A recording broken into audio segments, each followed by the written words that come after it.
Nani mo iwan na ito? Wari di siya. Saan-saan na naman kami napapadpad kasi wala siyang paso. Tapos nasa school pa ang mga bata. Kaya, date kami sa kabundukan. Ayun. Hindi, puntahan namin itong falls dito guys kasi hindi ko pa to nakikita. First time kong makapunta dito. Ipuro naman na watashi no koe.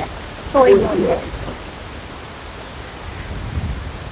Mataas yung nilalakad namin, hinihingal na ako.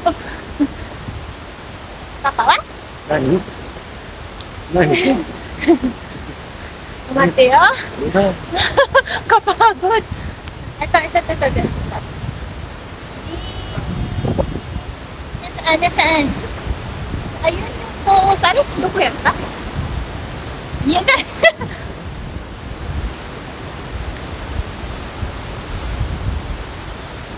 Yung yung agos ng tubig.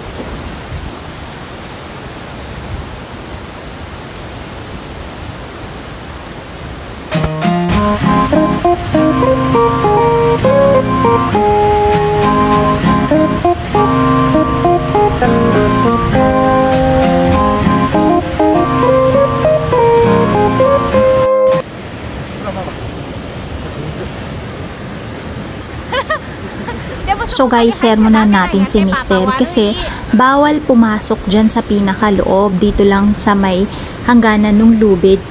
Eh ang ginawa niya, nilukso niya yung lubid tapos kumuha siya ng tubig. Di ba nakita nyo kanina, binibigyan niya ako ng tubig. Loko talaga to, nakasulat nga na keep out eh. Tingnan nyo guys, oh, ang linaw ng tubig. Napakaganda. Lahat talaga sa paligid, puro green. Napakalaki din ng mga stones. So, ito ang Otaki Waterfall dito sa Hirayu. Dinadayo ito guys dito sa Hirayu. Talagang ang daming foreigner na nagpupunta. At share ko lang, ang Otaki Waterfall guys ay selected siya sa 100 best waterfalls dito sa Japan. Ito naman guys is public bath. Meron ditong hot spring na libre daw siya. Ngayon ko lang din to nakita kasi first time ko lang din makapunta dito. So napakaluma na niya. And eto sa part na to, dito yung pahingahan nila. So after nilang mag hot spring, maligo sa onsen, dito sila nagtatambay. Humihiga sila dyan sila umiinom ng, kasi may vending machine din dyan sa loob, so dyan sila nagpapahinga. And tignan nyo guys, ang paligid, talagang greenery, and ito naman yung sinasabi ko sa inyo na hot spring, yung onsen. So medyo malayo na lang ang pagkuha ko kasi mga lalaki ang naliligo dyan, so bawal lumapit, bawal kunan ng malapitan kasi baka makuha silang, alam niyo na, 'di ba? Ito naman guys ang Hirayu Shrine Temple sa tabi lang guys nung public bath na kinuhanan ko kanina. So kanina nagbigay galang kami dyan. And dito naman guys yung bus terminal nila dito. And sa loob niyan madaming bilihan ng pasalubong dyan. So pasok tayo sa loob para mapakita ko sa inyo kung ano yung mga binibenta. So ito yung loob guys, ayan may mga iba't ibang snacks dyan, may iba't ibang mga brand na binibenta nila na mga chichirya. At ito guys, gusto kong ipakita sa inyo itong Saro Bobo na tinatawag nila. Ang Saro Bobo guys means ang Saro, monkey, and Bobo naman is baby. So ang Saro Bobo is baby monkey. Traditional ito guys kasi ginagawa ito ng mga lola, mga grandmother para sa kanilang mga apo o kaya para sa mga anak na babae. Kasi charm ito guys para sa good marriage. So may iba't ibang ibig sabihin ang kulay ng Saro Bobo guys.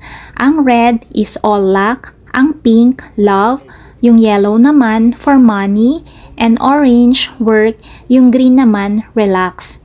Kasi ang red guys is luck for marriage yon. So ayan, meron din ditong iba't ibang mga souvenirs. So dito namimili yung mga foreigners na namamasyal dito.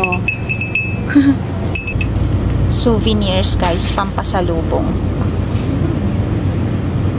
Chopstick. Ito yung pambata na chopstick. ballpoint pen. Ang cute, no, guys? Oh.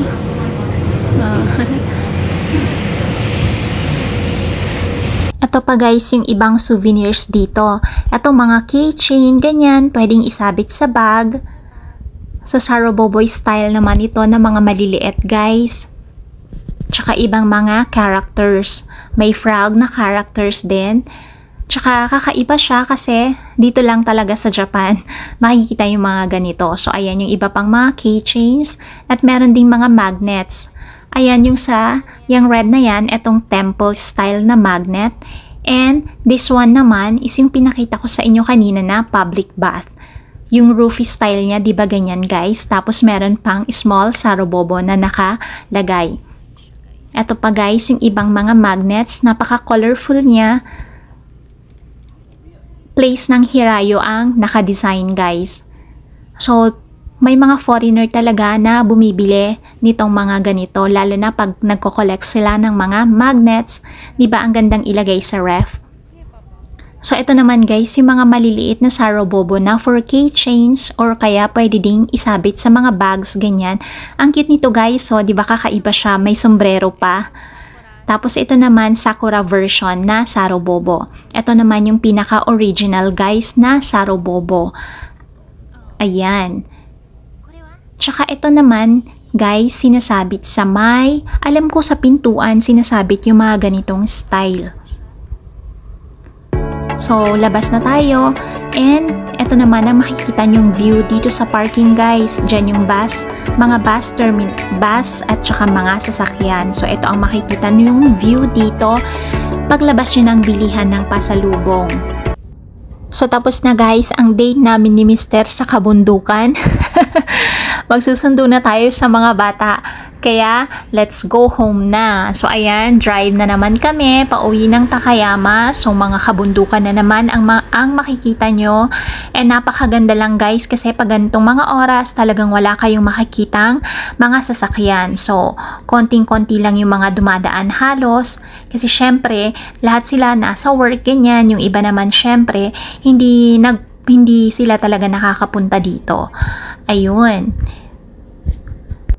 Pakita ko sa inyo ito guys kasi nag-stop tayo kasi may daraan na train. So ganito lang ang train nila dito mismong sa may kalsada. So pag nakababa yung stick na yan, yung yellow, ibig sabihin kailangan mo mag-stop kasi may daraan na train. So waiting kami ng train na paparating so para maipakita ko sa inyo yung napakaiksing train nila dito. Ayan na. Ang train nila dito sa Takayama. Napakaiksi lang, 'di ba guys? So ayun, thank you for watching.